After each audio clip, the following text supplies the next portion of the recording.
weighed the baby. He was 9 pounds, 12 ounces, which I also love because I love being able to vouch for like, don't be afraid of big babies. It's so crazy to me, this narrative of like, oh, your baby's too big. We have to get your baby out early. It's like, why would my body grow this baby if I couldn't get it out myself? 9-12 is big, but there's women that have much larger than that too. So I just think like, I love that when I hear women have a big baby. I'm like, yeah, you go girl. And you spread the word. Our reviewer of the week is Maddie Carnes. And she says, I'm hoping I said that right. So sorry, Maddie, if I said your last name incorrectly.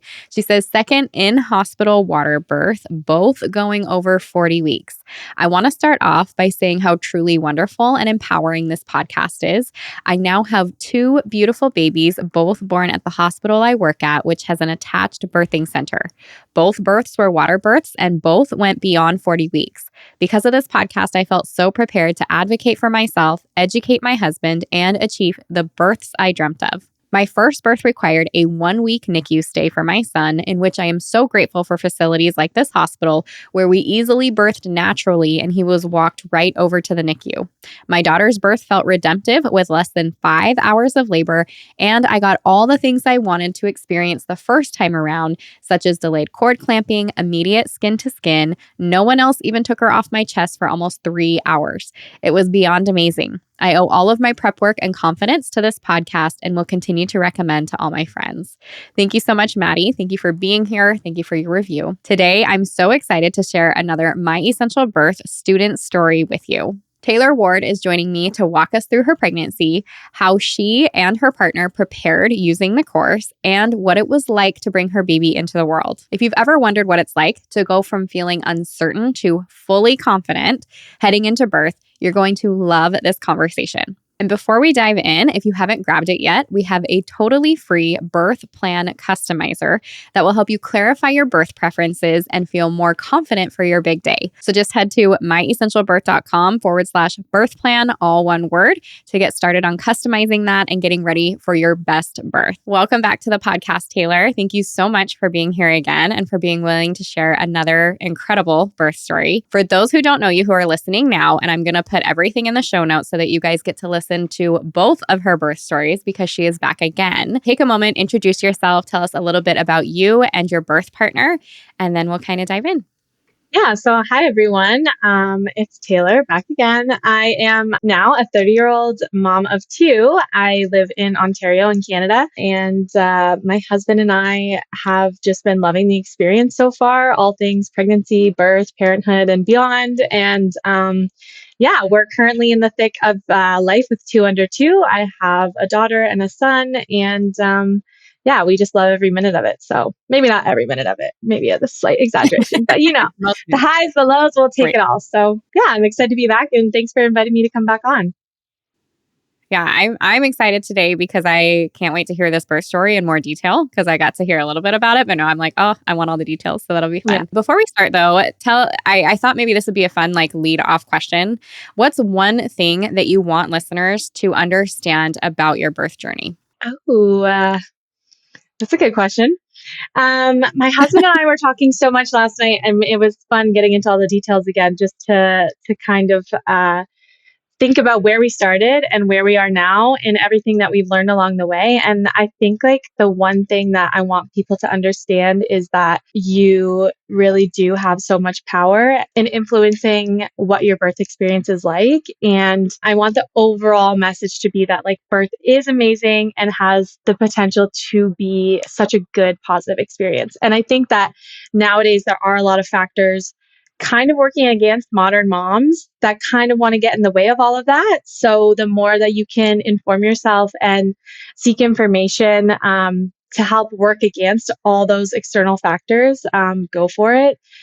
Get informed and just do what you can to just take control of your birth and have it literally be the best thing you will ever do. I feel like once you like your eyes open to how amazing birth is, you just want to like talk about it and share the gospel with everyone else, right? So yeah. It's so Yeah. true. Yeah, there's no truer words. It's why the podcast exists, right? So we could talk about it all day long, and people like you get to come on and share the energy from that because my favorite part is knowing like there are so many pregnant women listening right now, and they're grabbing all the good from Hmm. this and like rolling it into their own experience. And I did the exact same thing. Hmm. So this is so cool that we get to do this with women all over the world. I just had a lady join from Quebec the Oh, other day, cool. and I was like, what?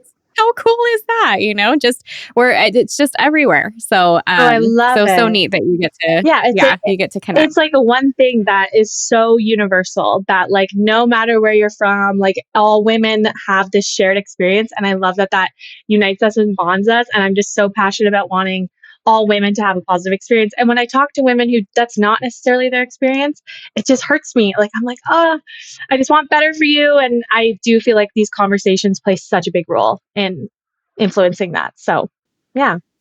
Yeah, you're absolutely right. Okay, so with that, let's kind of dive into your pregnancy this time around. So, how would you describe this pregnancy overall? So I am just really fortunate. I feel like my first pregnancy was pretty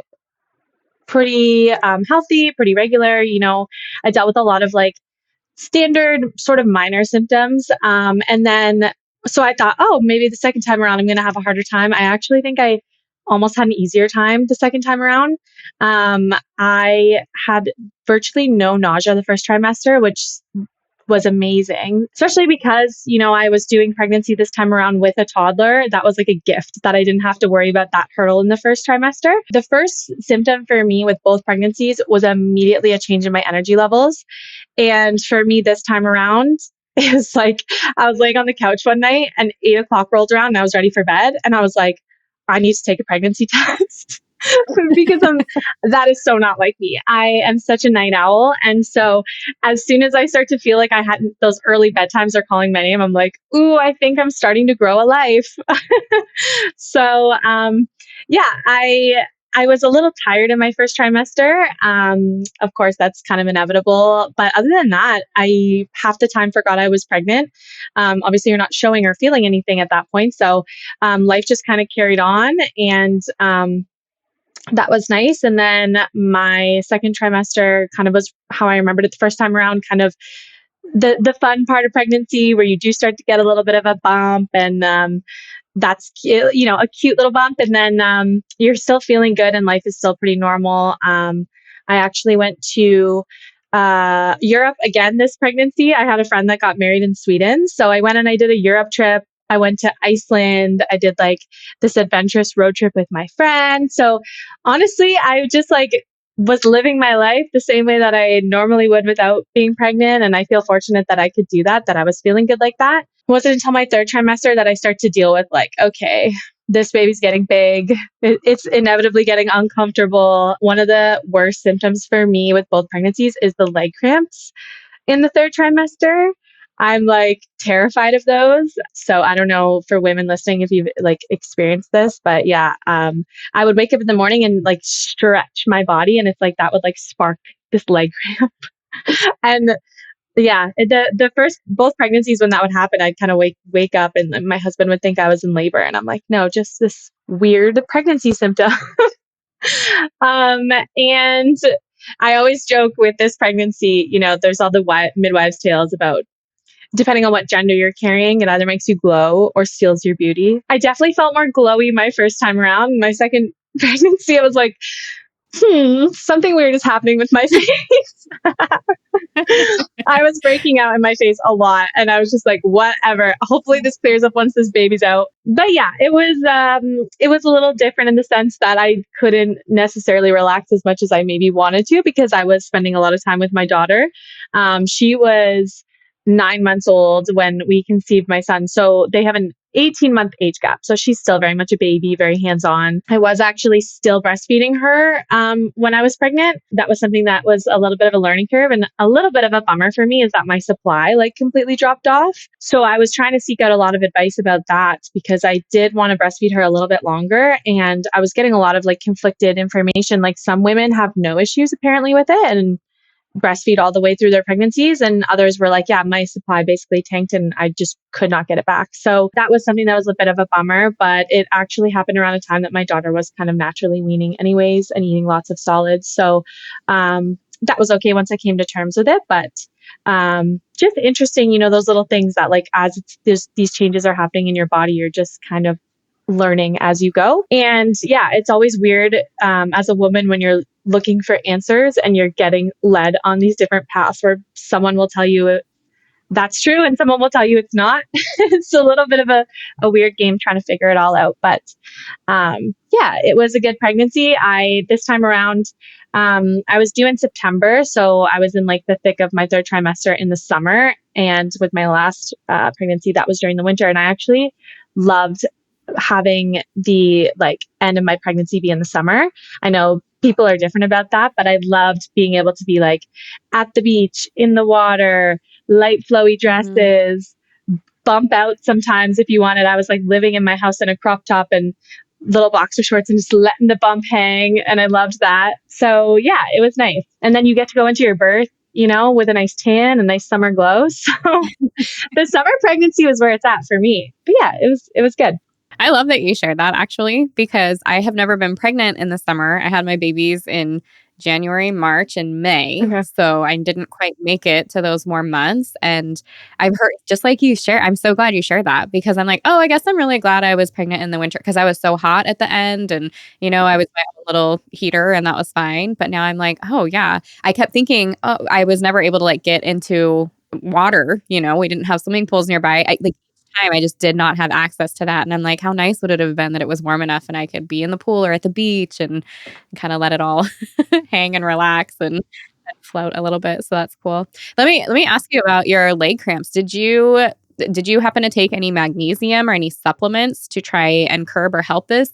Or did you find anything that worked? Because I know you're not alone in this one. Yes, I started taking magnesium because that seemed to be when I was like looking for how to deal with it. It seemed to be kind of like the number one thing that would help. And yeah, I think my midwife sort of explained it to me like when those leg cramps happen, it is basically like a deficiency of some type of nutrients that your baby is basically taking everything from you. And then when you're deficient, it kind of makes you more susceptible to this cramping. So yeah, I started taking magnesium, I believe in the evenings, and that helped. And I was also really careful about doing that long stretch in the morning with my body because I don't know why that seemed to sort of trigger it. I would kind of wait till I got out of bed and kind of stretch out that way. But yeah, magnesium and potassium I think helps as well. So I was eating a banana every day and things like that. That's awesome. Yeah, I can relate to that. It was the morning stretch or even a nighttime stretch, like any of those like big, like where you like point your toes and do that big stretch and you get that Charlie Hirsch and you'd be like, no, I'm so sorry. I didn't mean to stretch that far. Don't do it. Exactly. Yeah. You're like, oops, didn't mean to go that far. Right. Yeah. And I'm glad you shared about the nursing too while you're pregnant. Did you have any like pain or discomfort or actually even any kind of depressive episodes or thoughts or any other experiences while breastfeeding once you have those like pregnancy hormones and stuff going other than unfortunately the low supply? No, I didn't deal with any of that really. I actually dealt with when you talk about like depressive thoughts, I only ever experienced that one in like the first week of my very first breastfeeding journey with my daughter. I did experience that. And that was a crazy thing. I talked to a lot of women about that I know are going to breastfeed. I do warn them that I went through that because when I was going through it, it was crazy to me. Like I've always considered myself a very happy person with like a pretty stable mental health. And I never experienced what it felt like to all of a sudden I felt instant low, so sad, overwhelming dread. And it was like when my letdown came out and then it passed. It was like gone, fleeting. It was so fleeting. And I just remember going, okay, that was crazy. And I had to like Google what is happening because this is not normal. And yeah, so it was like important for me when I experienced that to talk to other women about it, just to be like, hey, heads up, if this happens, it's like kind of basically a hormonal thing and it will pass. But beyond that, going forward, I always had like a very positive experience with breastfeeding. And yeah, it was just more coming to terms with like, ooh, what are we going to do going forward? Are we ready to start her on whole milk? Are we going to look into formula? Because at that point, my daughter hadn't had any formula or, how much is she getting enough nutrients from her solids in her diet and stuff like that. So, yeah, I knew eventually our breastfeeding journey was going to come to an end anyways. And I know for a lot of breastfeeding moms, it's hard no matter when that happens. It was a bit of a bummer that it felt like it wasn't necessarily on my terms. But the good news is I think my daughter really handled it well. Like she didn't really actually seem to notice either way. So it was kind of a natural progression. Yeah. Oh, thank you for sharing that. Mhm. I am grateful for that. And what she's talking about for you, those of you who are listening and you haven't heard of that before either, maybe you haven't had a baby yet, or you have experienced this and you're like, what was that? It's called DMER. So D-MER. You guys can go ahead and Google that yourself and take a look. But same thing. I experienced that myself. And I actually experienced prenatal depression with my first baby, and I had never had any kind of what I would call depression. I like half jokingly, like half really apologetically say like, I didn't think it was like real. Like I had dealt with people in my life and I'm like, how can like just pick yourself up? Come on, like it's never that bad. And then to have these like really heavy feeling or like dark moments and you're like, what is that? Go away. So yeah, that can totally happen. And it just is the weirdness of the hormones and whatever's happening. And it does come with that letdown, especially early on after having a baby. So do not be afraid if that is you. And yes, it does go away and all the things, but I'm glad you shared that too. The other thing that you talked about that I just want to touch on quickly, and then I want to talk to you about your providers actually. You kind of mentioned looking for information and asking people for different, even with breastfeeding for this as an example, and you're getting information from one place and it's different than information from another. And this is like we're in that information age right now where women can go and you can Google, you can chat GPT, you can, AI, all this stuff. And depending on which person you're talking to or which direction you're looking from, you're going to get different information. And so I think that's why it's so important to reach out to other mothers that have been where you are, or reach out to doulas or childbirth educators or midwives or providers that are going to help you have the experience that you want to have. And when you get an answer, if it doesn't feel right to you, there is probably a reason for that. And there's probably another answer somewhere else that is going to match and feel good. So just throwing that out there to make sure that your sources are credible and that you keep looking, that you don't take the very first information you get as solid fact because it might not be the way that it should be for you. So just throwing that out there. But let's jump into your providers. So what kind of provider, now you can talk about what kind of provider you had last time too, and what kind of provider did you choose this time and where did you give birth? Yeah. So the first time I gave birth and all through my pregnancy, I worked with midwives. And this time I had such a positive experience last time around. So there was no doubt in my mind that I was going to go that route again. And I got taken on as a client with the same group of midwives. And I actually had the same midwives. Like, you just send them all your information on like an intake form and then someone calls you. And I had the same midwife with both pregnancies kind of call me. And Oh, she called me again and said, "Oh my gosh, like, congratulations. Basically, like, let's do this again." And so I got set up with my team. It was a team of 4 again. And it was kind of the same system where they would kind of rotate and I would just see each of them as I went along with my appointments. I really enjoyed everyone on my team. I got along with them so well. And I always loved working with midwives because it actually feels like we have a little bit more of like a personal connection. And I love chatting with them. A lot of them are mothers themselves. A lot of them, have done unmedicated or home births themselves. So this time around, I knew I wanted to do a home birth from the beginning. I kind of entertained the idea with my first birth and I ultimately decided, okay, it's my first time around. Maybe let's just try to do it unmedicated, but we'll do it in the hospital. And then I pulled so much, like I reflected so much on my first birth and was like, okay, there's a lot that I feel like could be different if I was at home. And I kind of know what I'm capable of now. So I had my mindset on that goal and like, it felt so good to just be so confident because you know, any mom who's done a home birth, I think that you can relate to the experience that you're going to get questioned and you're going to have people doubt you. And you're also going to have people just like not understand.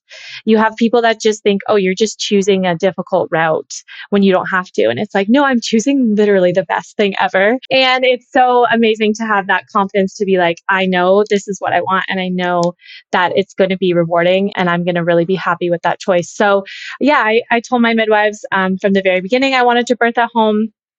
They're capable of supporting in that. I do live probably 5-10 minutes from the hospital near me if for any reason we did have to transfer. So that was a comforting thought as well. And then we didn't really even have to talk about much of that until we got further along in the pregnancy. We started to have those conversations about what that looked like. Yeah. Yeah, that's awesome. Okay, how about some of your birth preparation? So, what were the things that you did this time that you also maybe did the first time or that looked a little bit different for you preparing for this next baby? Yeah. So when it comes to preparation, I think both times a big piece of it was just seeking information and getting as informed as I could. The first time around was just like a lot about birth in general. And then because I knew I wanted to home birth this time and I hadn't had that experience yet, I was able to kind of like focus in on that specific component of birth and just kind of look into things a little bit more specific to home birth. So looking into information that way, I also knew that a big piece of my prep this time around was going to be mental. And it's funny, I was listening to a couple birth stories on this podcast actually this week, and I heard that kind of come up a couple times with moms with the second and third time around, that there is so much more of a mental component. So I wanted to obviously be in good shape physically. I did make sure that I was walking every single day. With having a dog, I feel like that's an easy thing to work into the mix and get out, make sure I was moving my body. But I wasn't as like adamant on my stretching. I still did try to do it as much as I could, but with the toddler running around and just being more tired this time around from the days with her, I didn't always have as much in me at the end of the day or whatever to get down and do the stretches, but I had my husband there kind of giving me that extra push, and he was checking in on me more, trying to keep me in check, make sure I was on that stuff. So I also had my baby for a good portion of my pregnancy was lying transverse. So yeah, for those who don't know, he's basically lying sideways, and we weren't really sure which way he was going to turn or flip. And because I was having a home birth, I was really hoping that he would not be a breech baby. I actually did start looking into breech birth a little bit too, because I was like, maybe this is something that I might have to consider. So, anyways, I was trying to do the forward leaning inversions and just some stretches like that to encourage him to kind of turn head down and be in that position. So I did that. And then as far as the mental prep, I just wanted to make sure that I was really careful about not letting fear creep in this time around, because I feel like that actually played a big part into how my first birth went, is allowing fear to come in. And so I started really being selective on the types of birth stories that I was listening to. And it was no longer for me, it was no longer about I wanted the positive birth stories. I wanted the women who were just like so unafraid and so ecstatic and, were just like so powerful. Because I really wanted to pull from that energy and have my mindset be kind of structured that way going into my home birth. So I did same thing as first time around. I had a lot of affirmations. I had those on near my dresser, and I would read them in the morning, read them at night. I did a lot of meditation, just listening to different affirmations and birth meditations while I was either in the bath or just lying down at the end of the night. And yeah, I think like that covers pretty much most of it. But like I said, it's a big mental prep game. And that's probably also because that was like the piece that I felt like I really had the energy to still do at the end of the day after everything. I just get in my own head and make sure I was in a good headspace. Yeah, and that's so smart, and it's so true. After that first baby, you get really smart about how you prepare mentally Hmm. as you go forward, so I love that. Yeah. How about your birth partner? So you mentioned your husband was really helpful, kind of keeping you on track and checking on you and stuff. What did you guys do to prepare together? Or do you feel like it just kind of came more naturally because you guys communicate well and all that kind of thing? Yeah, it definitely did come more naturally. I feel like he has been so like right there parallel with me on a similar journey of like after the first birth, he was like, we can home birth, we got this, we can do this. Like he just saw what we were both capable of, and he was so confident on the decision to home birth as well. I think the way a big part of his role this time around was, stepping up with my daughter at times where I maybe had to rest or take a little bit more of a back seat. And we were talking about this last night, and he actually kind of said something that he would say to other parents is like, it's a really kind of beautiful opportunity you get as a father, specifically when your wife is going through like a second or third pregnancy, because it shifts the dynamic a little bit in the family. And before I got pregnant again, it was just the three of us. I at the time was still breastfeeding. I had a very close physical relationship to my daughter, and just as me getting pregnant, resting more, kind of ending my breastfeeding journey, it opened up a little bit of a different space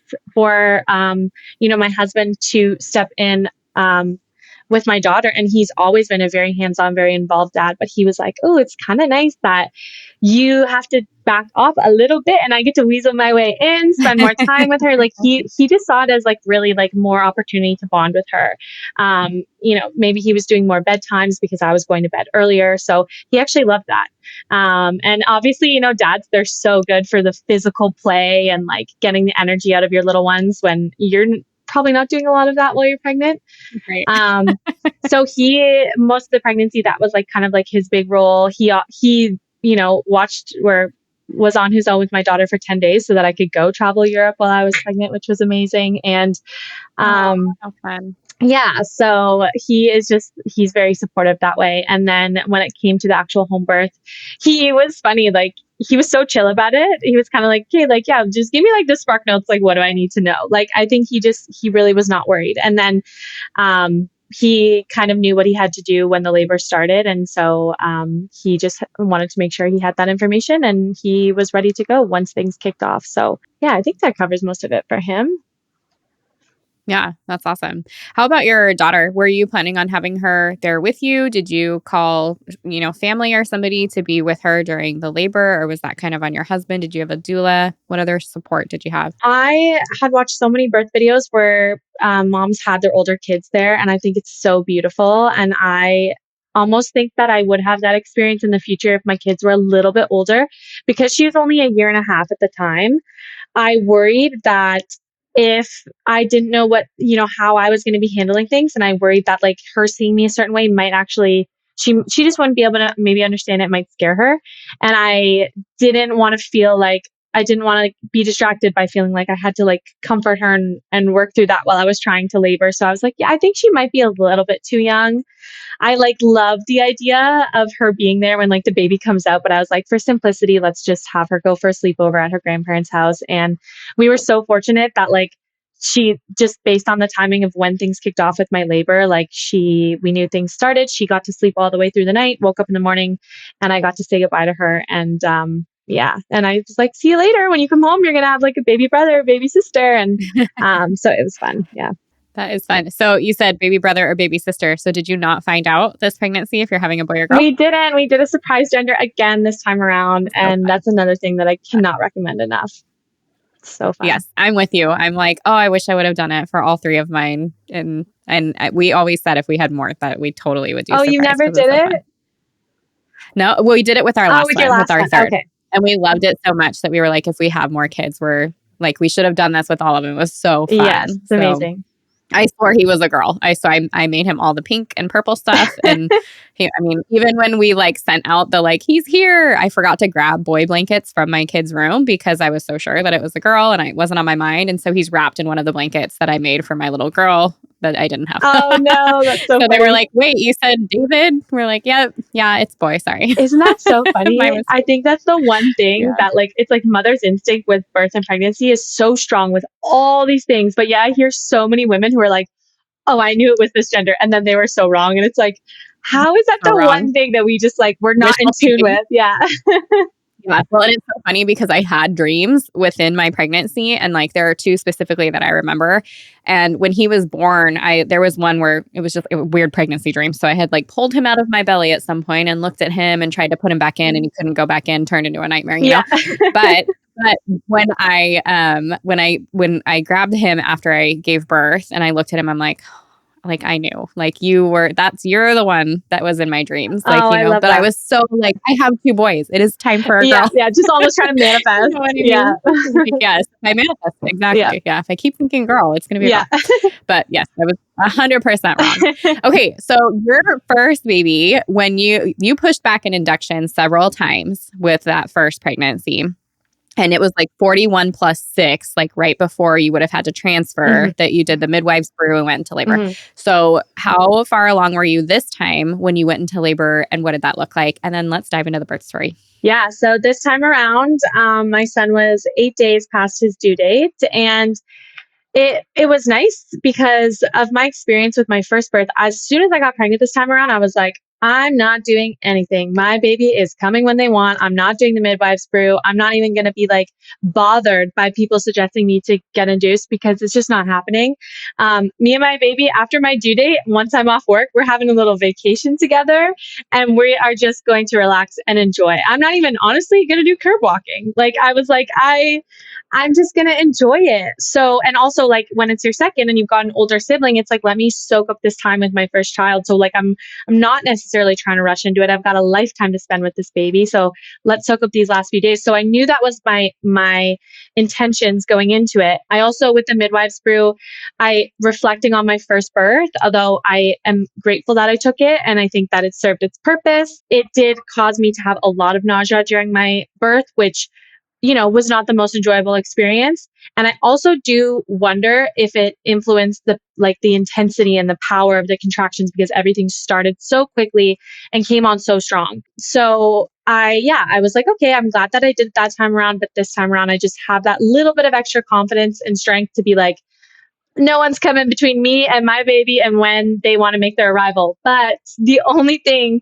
was one of my best friends, literally since childhood, was getting married 2 weeks after my due date. And I was like, Oh my oh God. no, my first baby was 12 days late. Like if I just like let this baby come when they want, I might be giving birth on your wedding day. So I did try to talk to my baby a little bit and make a deal and just say, please work with me here. Like I really want to be at this wedding. And I don't want to like be like, feeling pulled to like sacrifice my birth goals and like do an induction or something just so I can be there. But it was important for me to be there at that wedding. So I was kind of like watching the time tick on and just being like, there's going to be a cutoff date where it's going to be too close to the wedding. I won't be able to go. But my baby took my advice and worked with me, and I ended up having him 6 days before the wedding, and I took him to the wedding 6 days old, and it was great. So it all worked out in the end. But yeah, I guess that kind of covers most of that. Should I get into the birth story? Yeah, let's do it. Okay, great. So yeah, this time around, my water actually broke, which was the beginning of my labor. So that was a very different experience. It was about 5:30 in the morning, and all of a sudden, like they say, you just feel like you pee your pants. So that was like, it felt like an explosion.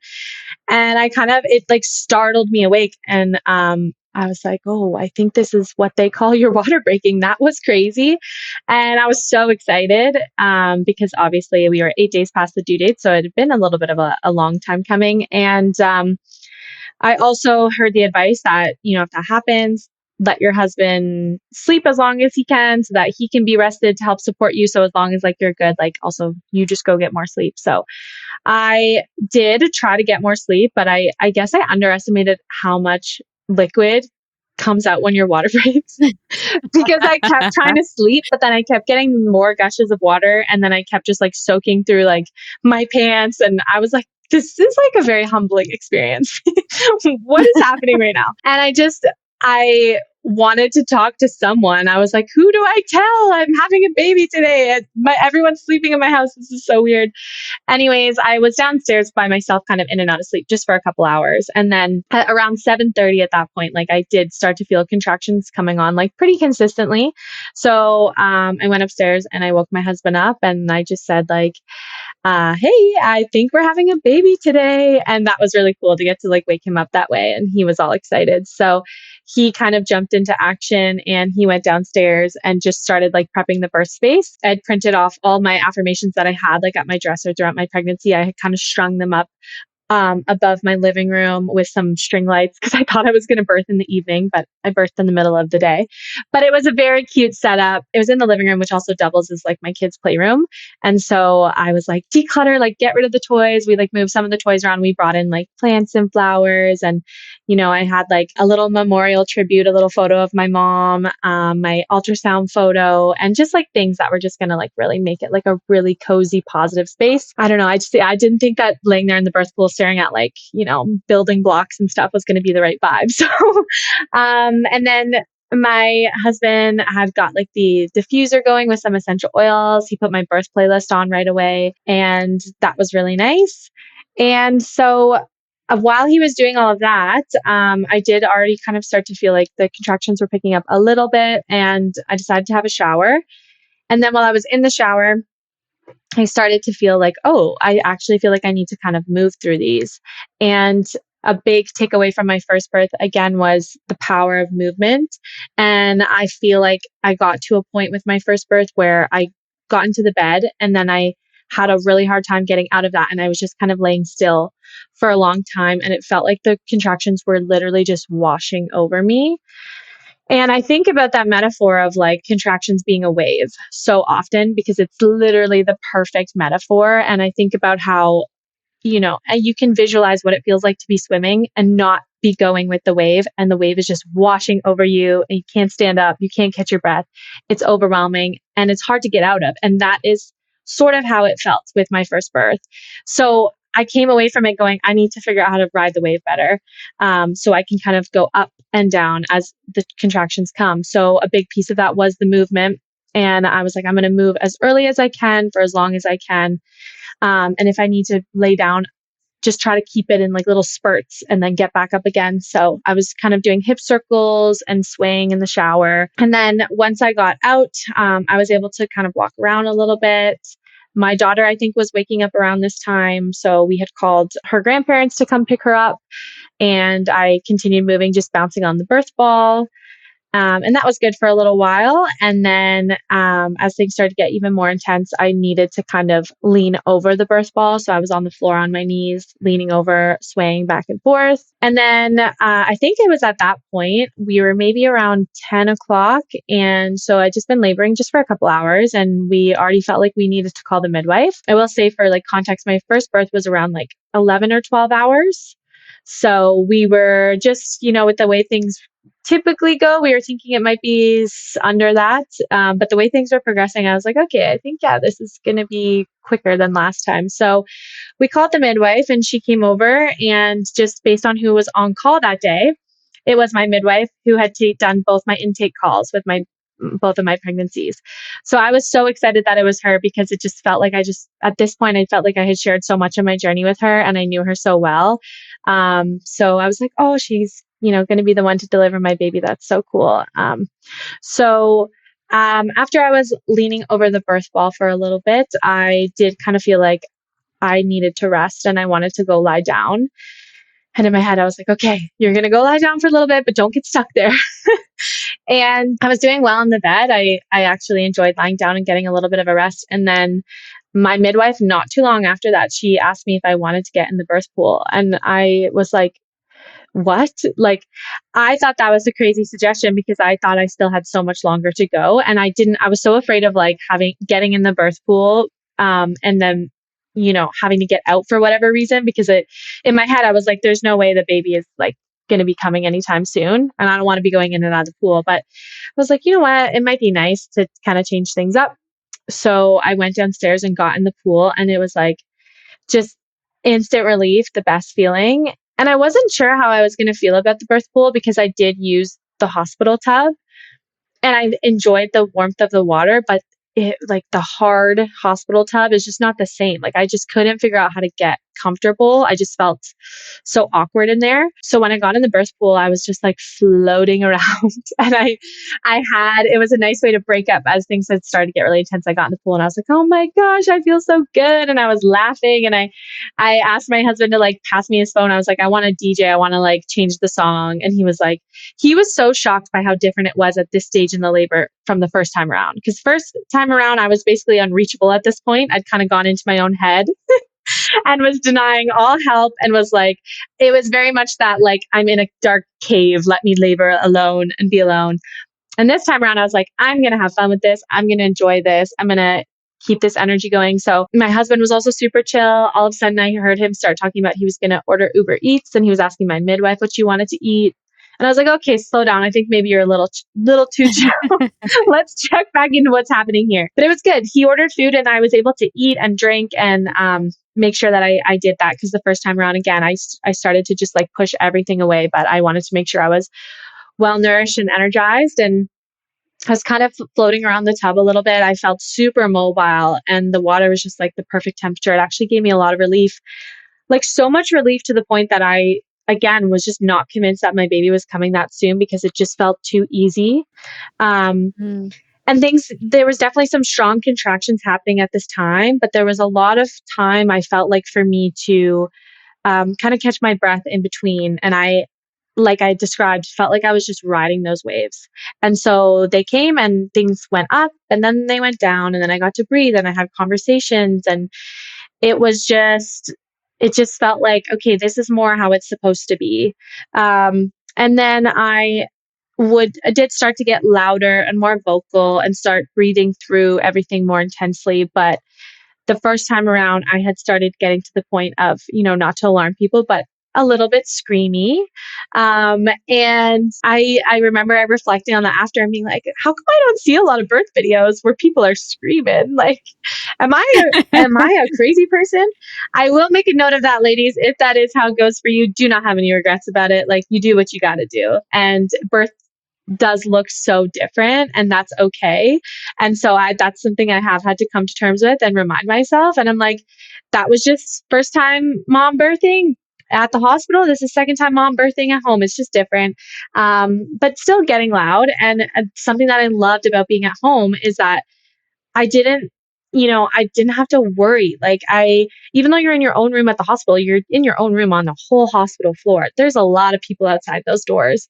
And even though you're not necessarily thinking about that in the moment, it's something you think about after, like, oh, I wonder what people heard or what they were thinking. And when you're at home, it's like, it doesn't matter. It's just you and who you invited into your birth space. And everyone's going to just be so accepting of whatever you need to do. So, yeah, I guess I had started getting a little bit louder and thinking, like, I wonder if transition's coming. And honestly, this time around, I don't even think I really knew when I was in transition because it just like never felt like it got that intense. So my husband told me later that him and my midwife were chatting, and he kind of said that, when do you think the baby's going to be here? And she told him like, oh, within the hour. And he was like, he was on the same mindset. No way, no way, it's already happening that soon. And she was like, no, it's looking that way. And she was right. Um, so eventually my contractions kind of had turned into pushing, and I did do pushing in, like, I kind of just moved around the pool and pushed in different positions. For quite a while, I was pushing on my hands and knees. And I think that's actually how I ended up pushing the baby's head out. But something that was important to me this time around as well is I wanted to be a little bit more involved in like the pulling the baby up to my own chest. And the first time around, I was so beyond exhausted by that point that that was not even remotely in the cards for me. And I also just like didn't really have the confidence to do that. So I had told my midwife ahead of time, like, this is something that's important to me and I want to kind of try / get my husband to kind of help try. And I think that's so cool in the videos where you see like the first hands to touch the baby or the mom or the dad. So I pushed the head out and I was kind of leaning over the sides, and it's just such a funny thing. Like, I would have never imagined I would be this way, but I'm like, I think I want to turn over because I kind of want to like be able to really see the baby come out. Can I turn? Like, can I move? Like, even though baby's already halfway out, and they're like, yeah, that's fine. So kind of rotated around so I could be a little bit more on my butt. And then just a couple more pushes from there. So first birth, I think I pushed for about an hour, and it was quite a stressful experience because I wasn't maybe making as much progress as my midwives were like hoping for. And it felt like there was a lot of stress of like, okay, you really have to get the baby out soon. Or I just had this fear in my head of like, oh, you have to get the baby out, otherwise you're going to be rushed out of here. And like, it just felt like I was on a little bit more of like a clock or like a countdown. And this time around, pushing didn't really feel like a stressful experience. It was just kind of, I'll work with my body as I can, and we'll see what happens. And I pushed for, I think, maybe 15 or 20 minutes this time around. And I was just trying to let my body kind of do its thing and not really like bear down like too much. And my one midwife was telling me push like into your bum, which I was like confused by that advice. Honestly, Mhm. pushing is the one part of birth that I get a little bit like, I'm like, I don't really know. I feel like there's more that I want to learn about that because it just feels like my body is doing what it wants to do. I don't really feel like I have much say in the matter, but I did end up pushing my baby out, sitting there on my bum. My husband was kind of behind me on one shoulder. My midwives, I had two at this time. Once the baby got close to making his arrival, they called the second midwife. And the second midwife that showed up was actually an original midwife from my first birth team as well. So, and I love her. She's got a great positive energy. So I was really excited to see her come through the doors. So they were all kind of there as baby was coming out.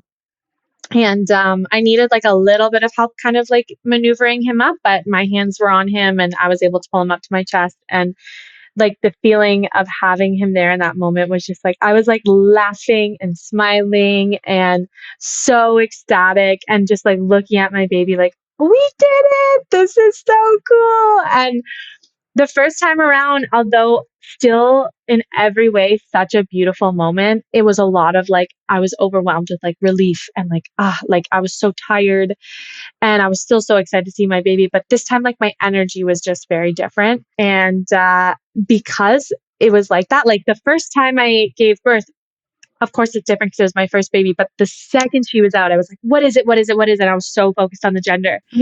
And this time my baby came out, went straight to my chest. So I didn't even see. And we're sitting there for like a minute. I watched the birth video back. It was like well over a minute had passed. And I'm just holding my baby and I'm just like living in the moment. I totally forgot to even check. I had no idea. I didn't even know the gender at this point. My midwife kind of checks in with me and she's like, so like, what did you get? And then there's like that second buzz of excitement where I'm like, oh my gosh, I don't know yet. So I was nervous of like how to like kind of maneuver him with the cord still being attached and everything. And I was just like, how do I do this? And my midwife's like, oh, just kind of, lean him back.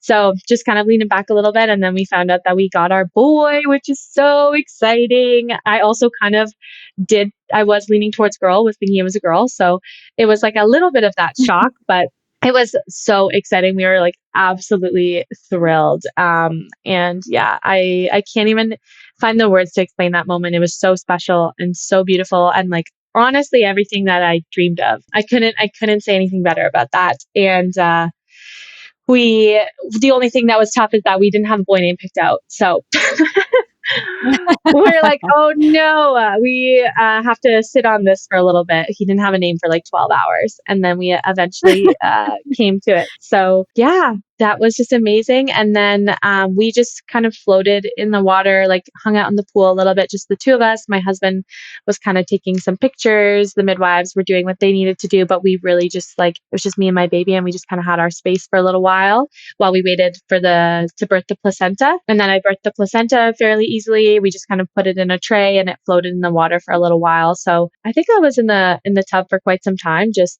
it was so nice that there was like no rush for anything. And it felt like I wasn't even paying attention to everything else happening in the room. I was just in that moment with my baby. And then when it was time to get out, my midwives kind of helped me stand up, just got sat over on the couch just to kind of like check me out and assess how I was doing. Weighed the baby. He was 9 pounds, 12 ounces. Oh, that's awesome. Which I also love because I love being able to vouch for like, don't be afraid of big babies. Like, it's so crazy to me, this narrative of like, oh, your baby's too big. We have to get your baby out early. It's like, why would my body grow this baby if I couldn't get it out myself? So 9-12 is big. That's the golden question. Yep. I'm so glad you said that. Yeah. Exactly. And then yeah, 9-12 is big, but there's women that have much larger than that too. So I just think like, I love that when I hear women have a big baby. I'm like, yeah, you go girl. And you spread the word. Yeah. So yeah, he was bigger than my first baby, which was cool. And at that point, they were kind of just assessing him. And when I was laying there, it was a little bit, the one thing that was different this time around is I was feeling a little bit kind of not the best in that moment. I started to feel a little bit woozy and was experiencing like a little bit of pain.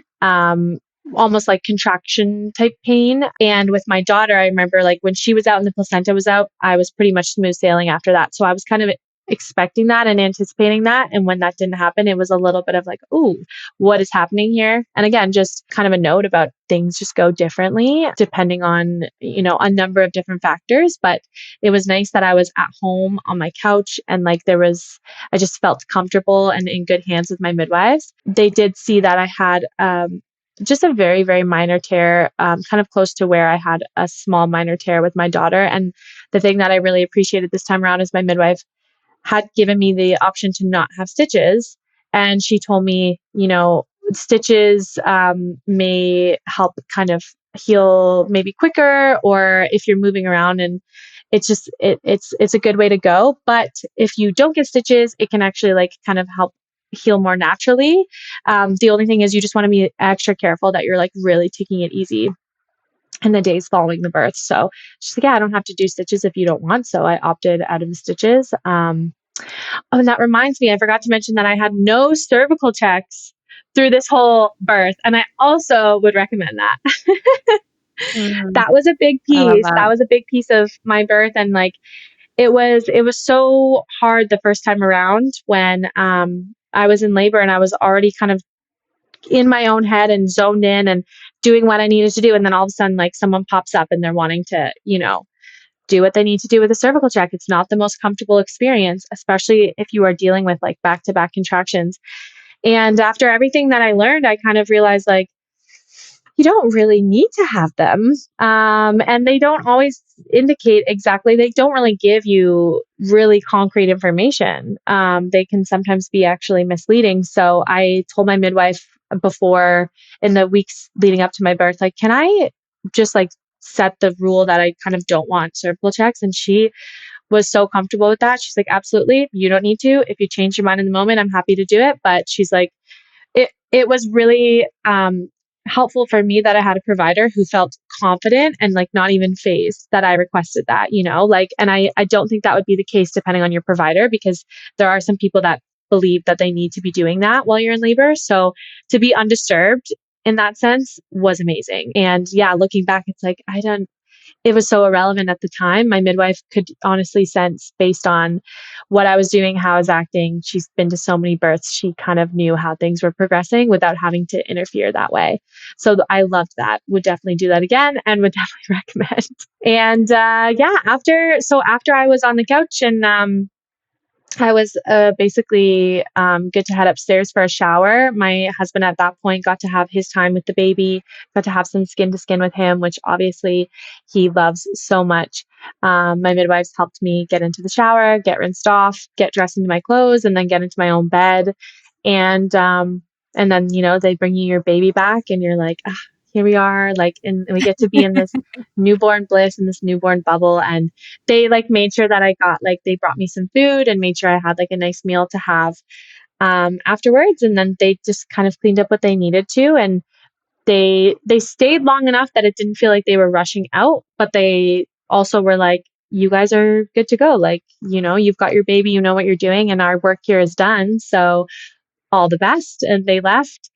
And it was just me and my baby. And the amazing thing is that I was up in my room, and my husband he took care of all the cleanup, emptying the birth tub, getting that all cleaned up and packed down, and cleaning up the kitchen and everything. And I was just so oblivious to all of that. So I got to just focus on just like being with my baby. And that was such a gift that he was able to do that for me. So again, as like a birthing partner, there's literally so much you can do that just makes the world of a difference to your wife. And we we were talking about it last night, reflecting on like that first like 24 hours just at home with just the two of us and our baby. And we were missing our daughter so much and looking forward to be reunited with her. But like, we're like, something about that first 24 hours was just like so blissful, so peaceful. And he was like, it almost felt like literally nothing else in the world was happening. You're just like so zoned into that and just captivated by the miracle of it all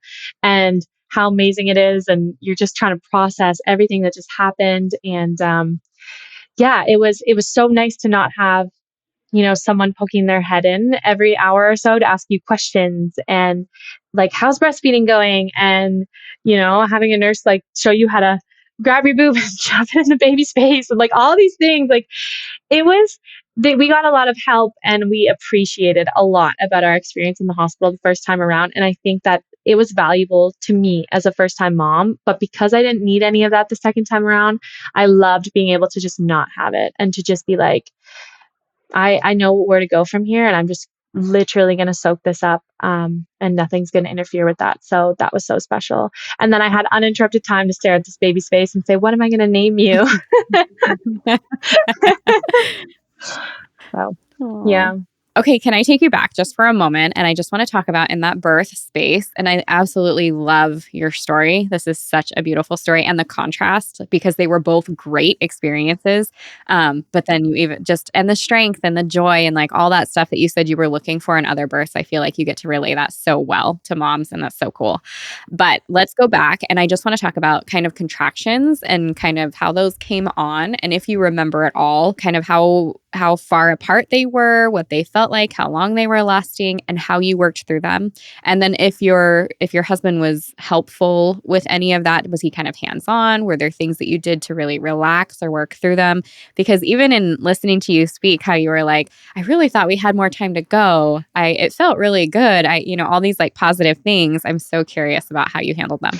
Yeah. So, I would say as far as like how long they were lasting and how close they were together, like right up from the point of when I told my husband like we're having a baby at 7:30, I feel like between 7:30 and my son was born at 12:30, so it was about 5 hours of kind of just like consistently working through contractions. And from the point when I got in the shower, they were like a few minutes apart, I would say, and then slowly kind of progressed from there. But with my first birth, when I was leading up into transition, it was just like back to back to back to back to back. It did not feel like there was a time where I wasn't having a contraction.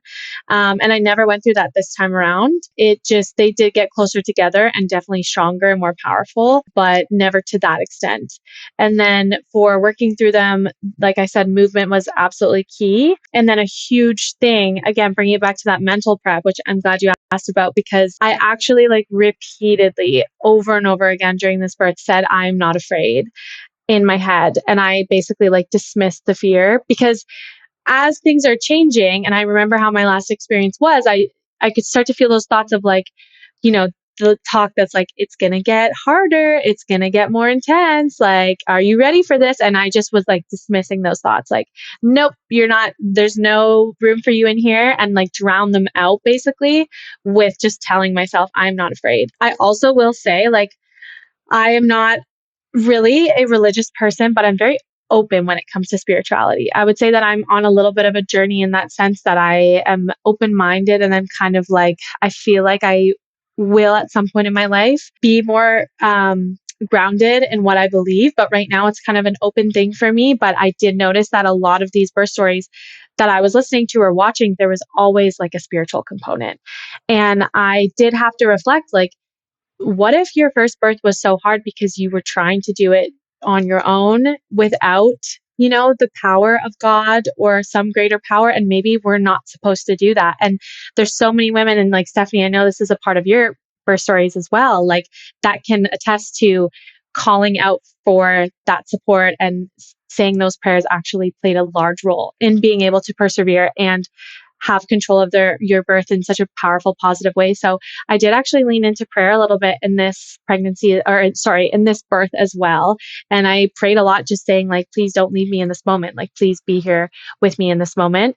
And so those two things, I think, actually played a huge role in how things went. It just like protected my headspace, made me feel really strong and powerful, and just let me kind of like stay in this space where I was able to keep going and not feel like I was like losing track of how things were going, because that is how it happened the first time around. So my husband was also there. He was doing, when I was in the birth pool, he was doing a lot of counter pressure on my back, which was amazing and was giving me relief this time around. He said it was a little bit hard to kind of lean in the tub, and he was right there in the water doing it. It was kind of hard to figure out how to do it, but he did do it, and it was helpful. I even used my birthing comb this time around, and actually felt relief with that, squeezing the birthing comb and just focusing on that. The first time around, I was like, what is this? This does nothing. So much of it was like, a lot of the pieces were there the first time around. It was just that mental component that really made everything click. And I learned a lot about how fear can actually trigger and increase your pain and how pain feels in your body. And so I thought that was such a cool concept and like so interesting to apply in other parts of your life too. Like, wow, like we actually hold a lot of power within our own brain, and I just don't think we even really realize that. So I was like, it was so funny leading up to my birth. I was like, when things would happen where I would like experience pain, like some type of like a stub my toe or whatever, like I'd be like, okay, this is good practice. It doesn't hurt. You're not afraid. Like, and it sounds silly, but I honestly tried to understand and feel how processing that pain felt differently depending on what I was thinking as it was happening to my body. So I made sure that I was like very cautious of like when a contraction was happening, instead of squeezing and bracing for it, I relaxed, made sure my shoulders were relaxed, my face was relaxed, and I kind of tried to ride the wave, as I mentioned. And it felt like I was going with my contractions instead of my contractions happening to me. And that's how it was the first time. It was like me and my contractions were working against each other, which is what I have heard and what I experienced makes them feel painful. So it was less of that. And it was more like, okay, I'm going to try to understand how to tap into the feeling of this and ride along with it, stay relaxed, keep that positive mental headspace. And then, yeah, you do feel a lot of pressure and quite some intensity, but not pain the same way the first time around. And it's really cool that I can have those two experiences to be like, hey, I understand why it can feel that way, but I also can vouch for the fact that it doesn't have to. Yeah, that's perfect. And you're not alone with the, like you said, you stubbed your toe or this or that. Those are perfect times to practice. Like grab every opportunity of like pain or discomfort or even emotional discomfort to like work through that. And how am I going to relax? How am I going to focus on my breath and all that? So it's perfect. I love that you shared that because it's so useful. Yeah. And you're definitely not alone in doing that. Mm-hmm. Okay. I love to end these with kind of your best advice for dads, best advice for moms. Just, I want you to think of like the pregnant women that are preparing for birth right now. What do you want to say to them? This is tough. I feel like what I want to say is very similar to what I said last time, but it's just like understanding that you've been given the greatest gift to experience something so unbelievably incredible, something that there's not even words to talk about. Like basically, make the most of it. Try to lean into all the positive aspects of it. Enjoy, soak it up. Learn along the way. Do your prep, but don't stress about it. And again, I just want to reiterate what I said last time. You can do your prep and you do have the power to influence things going a certain way, but birth will look so many different ways and things may come up that were not anticipated.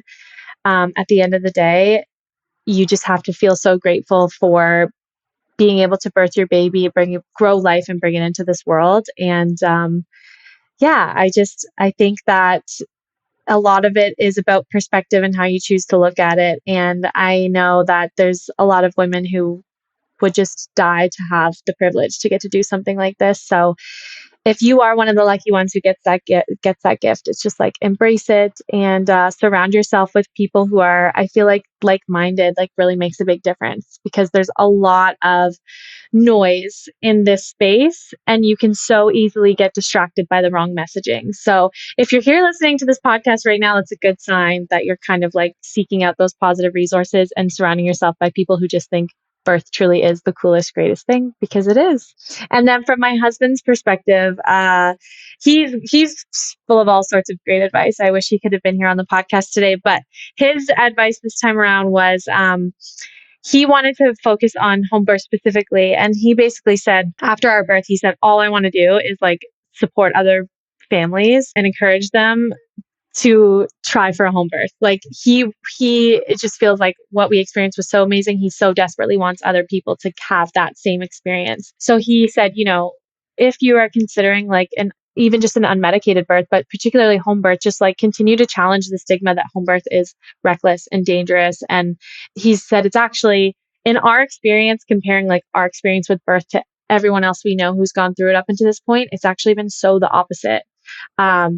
I have had overwhelmingly like positive results from going unmedicated and delivering at home. And it just kind of, he said it brings it back to the basics of human nature and how birth kind of was designed to be. So it's crazy hearing those words come out of his mouth because the first time I ever kind of threw the idea out there to him, I think he thought I was crazy and was like, "What are you talking about?" But once you get that important information, that kind of justifies it all. He's like, I can't see it any other way now. And I will like, yeah, he's like, I'll tell anyone that's willing to listen, like, this is a good way to go. So I love that. And men end up being the best advocates. That was my husband as well. He ended up doing his like whatever thesis he had to do in college or whatever on home oh, birth, on birth wow. in general and what we had done because it changed him Hmm. and he has had opportunities to talk to other men about it, which I know men are not talking about birth all the time. And so when there is an opportunity, I think they absolutely need to share it. So I'm so glad that he said that those were his words of encouragement for dads that are here with us or moms. If you're listening and you want to encourage dads, like let them listen to some of this stuff. It's why it's so important. Like you guys took the birth course. I hope he watched the videos with you, right? Because if dads are not following along, and I know moms will say, well, I referred or I said, whatever he needed to hear, I made sure and brought that information to him. And it's like, that's great. If there's no other way, then that is the best you can do. And that's wonderful. But he should be right along with you. And as they start learning this information, they're like, oh, like all the light bulbs, right? And they're like, yes, I know my part now. And I know where I'm supposed to be in all this and how I can help and how I can support. And it's really just that I didn't know that I didn't know Hmm. that kind of starts happening. And they're like, oh, wow, this is actually really cool. And then they experience the birth with us. And yes, they become just as excited and in love with the process as we do. And watching your wife do it confidently, strongly, comfortably, like working through that process. I mean, you see men just in awe of their wife, Oh, like yeah. just how incredible is she, and the love and the bond and everything that happens in that sacred space you were talking about is just beautiful. So Oh, thank you for sharing you're that so from right him about that. too. And that's something that like I don't talk about a lot because I'm talking always about the baby, but what it does to your relationship is just amazing. Like the more that you can kind of like keep that birth space more about you and your partner and your baby and without all the distractions, like it unites you and bonds you in such a powerful way. And my husband was, I think like watching other birth videos was actually such a transformative experience for him in the birth course. He loved that. Like we loved that when you got to like the end of like a chapter or like a piece of it that you were working through, there was links to different birth videos. He got emotional watching them. He got inspired by them. He was so moved by them as I am. But like, I feel like it's like more likely that a woman is going to go kind of like seek out that kind of stuff. And maybe at first it seems a little bit odd or it seems like, oh, I shouldn't be watching this. It's so Sure. it's so intimate. But otherwise, what is your experience before you go into your own birth other than what you see in Right. Hollywood? Which is so Yep. inaccurate, right? Or that's it's so hard to challenge that mindset of like, oh, birth happens on a hospital bed on your back with the epidural. Right. And it's like, no, it It's actually unsafe any other way. Right. exactly. It is so different than that. And actually, we're, like we said, learning that like there's a lot that keeps you actually you and your baby more safe doing it that way. You're actually kind of like protecting you and your baby from some other interventions. So, yeah, watch those birth videos, listen to those birth stories, and just pull out all the good pieces and know that like you and your partner and your baby are all so capable. And yeah, I look forward to listening to more birth stories. Every time I hear a positive birth story, it's like a win for women. It's the best. Yeah. No Yeah. kidding. Sent out into the universe with all the good vibes. Yeah. Yes. I love that so Yeah. much. Well, thank you, Taylor. This has been so fun, and I really appreciate you being here with me today. Thank you so much. Thank you so much for tuning in and listening to Taylor's birth story. I hope it felt you leaving inspired and confident for your own birth. And if you haven't already, don't forget to download the free birth plan customizer at myessentialbirth.com/birth plan, all one word. It's a simple step-by-step tool that'll help you get clear on all of your preferences and how to communicate them properly with confidence to your birth team. I'll see you back here next week.